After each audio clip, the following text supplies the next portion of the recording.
All right, strap yourselves in for this one, because today we're going deep into the mind of Sunny. Yeah, this guy's a real trick. Yep. Poet, painter, world traveler, you name it. We're talking 28 books of poetry, over 100 paintings. Spent 15 years in Goa. Wow, that's quite the resume. Sounds like a life less ordinary for sure. Definitely not your average Joe, that's for sure. And that's why we're here. We're diving into excerpts from his book, 36 Cosmic, Intrinsic, Noetic, Esoteric, Alchemic, psychonautic PDF. Whoa, even the title's a mouthful. You got that right. Just the title alone tells you this is going to be a wild ride. And speaking of wild rides, there's this disclaimer at the beginning, says all characters and incidents are fictitious. Oh yeah, I saw that. But flipping through this thing, you can't help but wonder how much of this is actually from Jetsun's own life. Like, is he messing with us? Right. There's a total wink-wink, nudge-nudge vibe going on. Totally. So where do we even start with this guy? I mean, the style alone is unlike anything I've ever seen. Yeah, no kidding. This ain't your typical poetry. Forget sonnets and haikus. This is like stream of consciousness on steroids. Numbered sections instead of titles, jumps all over the place. It's like trying to follow a conversation after someone's dropped acid. Exact. 1 minute he's talking about the mouse ate the paperwork, every pain comes from the brain, and the next, bam, he's on to something totally different. Whiplash, for sure. But that's where the surrealism comes in, right? Surrealism. Yeah, like Jetsun uses language to create these bizarre, almost dreamlike images, unexpected juxtapositions, weird connections. He throws everything at the wall, and somehow it kind of works. It's definitely an experience. Okay, so let's talk themes, because this is where things get really interesting. Oh yeah, Jetsun doesn't shy away from anything. We're talking sexuality, drugs, anti-establishment rants. He really goes there. It's important to remember his background here, though. Right. The 60s counterculture, the hippie trail, exploring alternative states of consciousness. It all seeps into his writing. Like, take that section, the kiss in Slaughterhouse 6, for example. It's so jarring, so unsettling. You can't help but wonder what the hell he's trying to say. What do you make of it? Honestly, I'm not sure. It's like he's using surrealism to comment on, I don't know, the absurdity of modern life, the violence, the desensitization. Yeah, that feeling of being trapped in a system that's gone mad. Exactly. And to be clear, we're not endorsing any of these views. We're just trying to understand them, see how they fit into his overall artistic expression. Right. We're presenting Jetsun's work without judgment, letting you, the listener, form your own opinions. Now, amidst all the chaos and social commentary, there's this recurring theme that really jumps out. Jetsun's portrayal of women and love. Oh, yeah. Definitely has a way with words, especially when he's talking about the feminine divine, as he calls it. There's a definite reverence for women in his writing, almost spiritual. Like, he sees them as these mystical beings capable of both creation and destruction. Yeah. And he's not shy about expressing his desire either. Some of his lines are so raw and intense, it's like reading someone's innermost thoughts. I want to kiss that face forever. And then he follows it up with, every word counts to my lover. Whoa. It's like this primal urge, followed by this incredible tenderness and reverence. It speaks to the complexity of his views on love and relationships, that's for sure. And he's actually said, Sunny has always loved women, and he writes romantic, surreal lines. He respects the feminine divine, and is all for physical and spiritual equality. So clearly this is a major theme for him. Definitely woven into the very fabric of his work. Absolutely. Okay, so we've talked about the surrealism, the controversial themes, the feminine divine, but there's one section that really stuck with me. It captures that chaotic, yet somehow insightful essence of Jetsun's style perfectly. All right, lay it on me. You ready for this? Hit me. He writes, they can't imprison you if you're free inside. What's the difference between open source and free? Do what you like, when you like, with whom you like. Damn. Talk about a truth bomb. Right. It's like he's taken this concept of open source, which we usually think about with technology, and applying it to the human experience. Like he's saying, true freedom isn't about breaking out of physical bars, but about breaking free from the mental and societal constraints that keep us trapped. It reminds me of some of the core tenets of existentialism. That idea that despite all the external bullshit, we ultimately have the power to choose our own thoughts and actions. And then he throws in that question, what's the difference between open source and free? It's like he's challenging us to examine our own definitions of freedom. Like, are we truly free if we're still bound by our own internal limitations? Deep stuff, and it's wrapped up in this chaotic, stream of consciousness style that somehow makes it even more impactful. Right. It's like he's forcing us to wake up, to question everything we thought we knew about freedom and the human experience. And you know, it's interesting. He doesn't offer any easy answers. Yo. He throws these ideas out there and leaves us to grapple with them on our own. Which I think is the point. He's not here to tell us what to think. He's here to challenge us to think for ourselves. Exactly. He's a provocateur, a disruptor. He wants to shake us out of our complacency and make us confront the uncomfortable truths about ourselves and the world we live in. Okay, so we've talked about freedom, but there's another theme that comes up a lot in Jetsun's work, and it's one that's pretty relevant to all of us. What's that? Money. Ah, yes. Jetsun's scathing critique of materialism. He seems to see it as this insidious force that corrupts everything it touches. Oh, he's not holding back either. Doesn't matter how rich you are, you always want more. But And then he follows it up with, that's because you're used to sluts, Baba. What else? there's that shock value again. Right. It's like he's using profanity and outrageous statements to jolt us out of our consumerist stupor. Wake the fuck up. Look Yeah. around you. This obsession with money is destroying us. I mean, he's not afraid to offend, which I kind of respect. And he connects it to the bigger picture too, right? He writes, not about how many plastic straws are in the ocean or feral dogs being boiled alive in modern China. The name of the game is drive everyone insane. It's bleak, but you can't deny there's a grain of truth in it. We are driving ourselves insane with this relentless pursuit of more, more, more. Right. Where does it end? Exactly. And Jetsun seems to be suggesting that this insatiable hunger for wealth is at the root of so many of our problems. Greed, envy. But then he ties it back to the human condition. He says, while I'm having these emotions, I'm alive. It's like he's acknowledging the darkness within us, the greed, the envy, the desire for more. But he's also saying that those emotions are part of what makes us human. It's a complex and uncomfortable truth. Definitely. We like to think of ourselves as rational beings, but so much of our behavior is driven by these primal urges. And Jetsun isn't afraid to shine a light on those urges, even if it makes us squirm a little. Which brings us back to his biography, right? And the context of his work. This guy has walked the walk. He's lived a life that most of us can only dream of. He talks about being inspired by the 60s, starting his spiritual journey in 1970, That puts him right in the heart of the counterculture movement. a time of radical social and political change. And he fully embraced that lifestyle. Oh yeah, experimenting with drugs, sex, rock and roll, art, meditation. He was soaking it all up, Pushing the boundaries of experience. searching for something deeper. He even explicitly states that he lived the mantra, turn on, tune in, drop out. He wasn't just a spectator. He was an active participant in this cultural revolution. Which makes his perspective so valuable, right? He's not just theorizing about these ideas, he's lived them. He's seen the good, the bad, and the ugly of it all. And somehow he managed to distill all those experiences into his art. It's like his writing is this raw, unfiltered expression of a life lived on the edge. It's fascinating, isn't it? To think about how those experiences shaped his views on everything, from love and freedom to money and the human condition, makes you wonder if he found what he was looking for.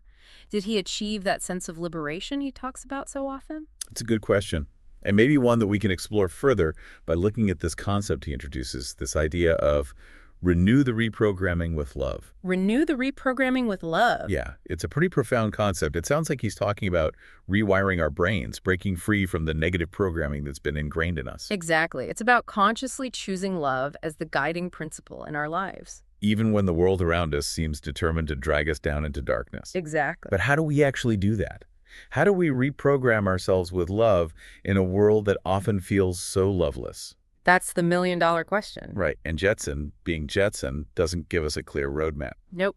But he does offer some clues. He talks about the need to recognize the negative programming that's running on autopilot in our minds. All that fear, that cynicism, that constant need for more. It's like a virus that's been implanted in us. So step one is awareness. Got to see the virus before we can even start to fight it. But then what? How do we actually start replacing all that negativity with love? That's where things get even trippier. Jetsun talks about taking out his brain, calling it insane, and then putting it back in space, realizing his spirit's pain, and smiling at Mara's game. Whoa, okay. That's definitely some next level shit. What do you make of that? It's like he's describing a process of detachment. Stepping back from our thoughts and observing them without judgment. Like watching a movie. Exactly. You can get caught up in the drama, or you can just sit back and observe the story unfold. Right.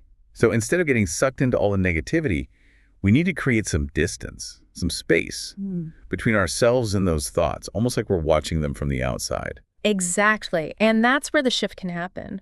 When we're not so entangled in the negativity, we can start to choose a different perspective. We can choose love. But that's easier said than done, Right. I mean, we're bombarded with negativity from every direction. Right. The news, social media, even just walking down the street. Yeah. It's everywhere. It's true. But here's the thing.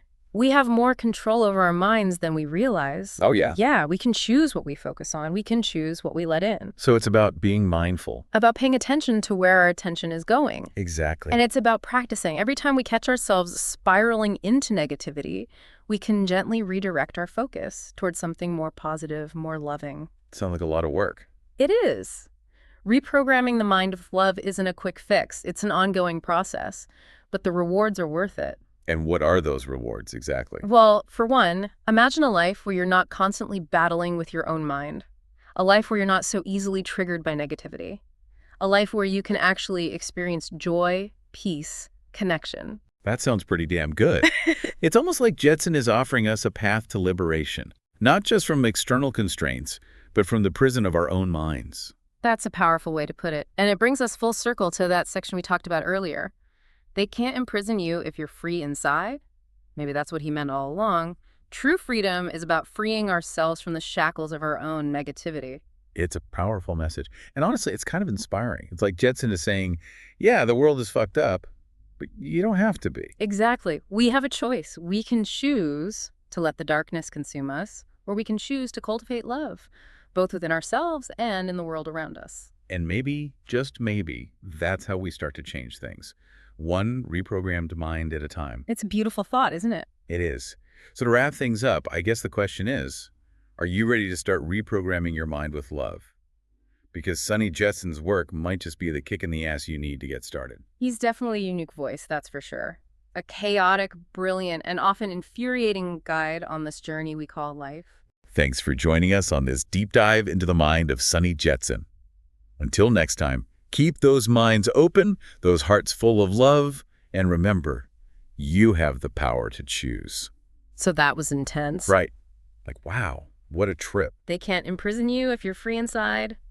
Deep stuff, man. It really makes you think. It does. You know, a lot of people, when they think about freedom, they think about external things like breaking free from societal norms, you know, like the classic sticking it to the man kind of thing. Yeah, totally. But Jetsun, he's taking it a step further, right? He's talking about internal freedom. Like freedom from your own mind. Exactly. Freedom from your own thoughts, your own limitations. It's like you're saying the real prison isn't out there in the world, it's inside us. It's a powerful concept. And, you know, I think it ties in with that whole idea of reprogramming with love that we were talking about earlier. Oh, how so? Well, if the real prison is inside our own minds, then the key to liberation is changing the way we think. It's about breaking free from those negative thought patterns, those self-limiting beliefs. Exactly. It's about choosing love over fear, compassion over judgment. So we've got to do some serious mental house cleaning. Pretty much. We got to clear out all that old, stale negativity and make room for something new, something better. Something more loving. Exactly. Yeah, that's a challenge. It is. It's not easy to change the way we think, especially when we've been programmed a certain way for so long. Especially in a world that can be so damn negative. Right.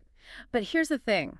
It is possible. You really think so? I do. It takes effort, it takes practice, but it is possible to rewire our brains to create new neural pathways that lead to more positive, more loving thoughts and behaviors. Okay, so let's say I'm on board with this whole reprogramming with love thing. Yeah. Where do I even begin? Well, like I said, it starts with awareness. We got to become aware of those negative thought patterns, those self-limiting beliefs that are holding us back. Okay, so we got to pay attention to our thoughts. Yeah. Notice when we're being negative, judgmental, fearful. Exactly. And then, once we're aware of those thoughts, we can start to challenge them. Challenge them. Ask yourself, is this thought really true? Is it serving me? Is it helping me to create the life I want? And if the answer is no, then it's time to let that thought go. easier said than done, right? It is. But like I said, it takes practice. And there are tools and techniques we can use to help us along the way. Like what? Well, meditation is a great one. It helps us to calm the mind, to create that space between ourselves and our thoughts? Oh, right. So we can observe those thoughts without getting swept away by them. Exactly. Mindfulness is another great tool. It's about paying attention to the present moment without judgment. So instead of dwelling on the past or worrying about the future, we're just focusing on what's happening right now. Exactly. And when we do that, we start to notice that our thoughts are just thoughts. They're not facts. They're not reality. They're just fleeting mental events. Exactly. And when we see them for what they are, we can start to detach from them. We can choose not to believe them. We can choose love instead. Exactly. And that, my friend, is the key to reprogramming the mind with love. It sounds like a journey. It is a journey, Yeah. but it's a journey worth taking. Because when we reprogram our minds with love, we change everything. We change ourselves. We change our relationships. Even change the world around us. Exactly. It all starts with a single thought. A single thought of love. Powerful stuff, right? It is. So now that we've got this whole reprogramming with love thing down, let's get back to Sunny Jetsun. Back to the chaos. Oh, yeah. Because, as much as Jetsun talks about love and freedom, there's also this dark undercurrent in his work, this sense of disillusionment, of anger even. Right. He's not afraid to show us the shadow side of things, the pain, the suffering, the injustice. And, I think that's important because we can't truly heal, we can't truly transform if we're not willing to face the darkness within ourselves and in the world around us. He's not sugarcoating anything. Nope. He's showing us the world as he sees it, warts and all. And in a way, that's kind of refreshing. Totally. It's honest, it's raw, it's real. So where do we go from here? Well, let's take a closer look at some of the specific themes that Jetsun explores in his work. Because as we've seen, he's not afraid to tackle the big questions. Love, freedom, money, the meaning of life. He's got something to say about it all. And whether we agree with him or not, it's impossible to ignore his voice. He's definitely a force to be reckoned with. He is. So let's dive back into the chaos, shall we? Let's do it. All right, so we're back. And I gotta say, my head's still spinning from all that. Yeah, Jetsun really takes you on a ride. He does. And one of the things that keeps coming back to me is this idea of reprogramming with love. It's like he's saying we can actually rewire our brains, to be more loving, more compassionate, just better. But how the heck do we actually do that? It's a big question, right? And Jetsun, classic Jetsun, doesn't exactly give us step-by-step instructions. Right. It's more like he throws out these wild ideas and leaves us to figure it out for ourselves. Yeah, exactly. But he does offer some clues. Remember when he talked about the need to recognize the negative programming that's running on autopilot in our minds? All that fear, the cynicism, the constant need for more. Yeah, like a virus? Exactly, like a virus that's been implanted in us. So step one is awareness. Got to see the virus before we can even start to fight it. But then what? How do we actually start replacing all that negativity with love? Well, that's where things get even trippier. Remember when Jetsun was talking about taking out his brain, calling it insane, and then putting it back in space? Yeah. It's like, what does that even mean? Right. It's classic Jetsun just throwing these wild metaphors at us. But there's got to be something there, some deeper meaning. I think there is. To me, it sounds like he's describing a process of detachment. Detachment. Yeah, like stepping back from our thoughts and observing them without judgment. Like we're not our thoughts. Exactly. Like we can watch them come and go without getting all caught up in them. So instead of getting sucked into all the negativity, we need to create some space. Some distance between ourselves and those thoughts. Almost like we're watching them from the outside. Exactly, and that's where the shift can happen. Oh, I see. When we're not so entangled in the negativity, we can start to choose a different perspective. We can choose love. But man, that's easier said than done. I mean, we're surrounded by negativity everywhere we turn. The news, social media, even just walking down the street, it's like a constant barrage. It's true. The world can be a pretty dark place. It can. So how do we even stand a chance? Well, here's the thing. We have more control over our minds than we realize. We can choose what we focus on. We can choose what we let in. Exactly. So it's about being mindful. About paying attention to where our attention is going. And when we find ourselves getting sucked into negativity, we gently redirect our focus. Back to the present moment. Back to love. Okay, but that sounds like a lot of work. It is work. Reprogramming the mind with love isn't a quick fix. It's an ongoing process. But the rewards, man, they're worth it. So what are the rewards? Paint me a picture. All right, imagine a life where you're not constantly battling with your own mind. A life where you're not so easily triggered by negativity. A life where you can actually experience joy, peace, connection. Man, that sounds amazing. Yeah. It's like Jetsun is offering us a path to liberation, not just from external constraints, but from the prison of our own minds. That's a powerful way to put it. And it brings us full circle to that line. They can imprison you if you're free inside. Maybe that's what he meant all along. True freedom is about freeing ourselves from the shackles of our own negativity. Powerful stuff, right? It is. It's like Jetsun saying, yeah, the world might be messed up, but we don't have to be. Exactly. We have a choice. We can choose to let the darkness consume us, or we can choose to cultivate love, both within ourselves and in the world around us. And maybe, just maybe, that's how we start to change things, one reprogrammed mind at a time. Beautiful thought, isn't it? It is. So to wrap things up, I guess the question is, are you ready to start reprogramming your mind with love? Because Sunny Jetsun's work might just be the kick of the pants you need. He might just be the guide you need to break free from the prison of your own mind. He's definitely a unique voice, a chaotic, brilliant, and often infuriating guide on this journey we call life.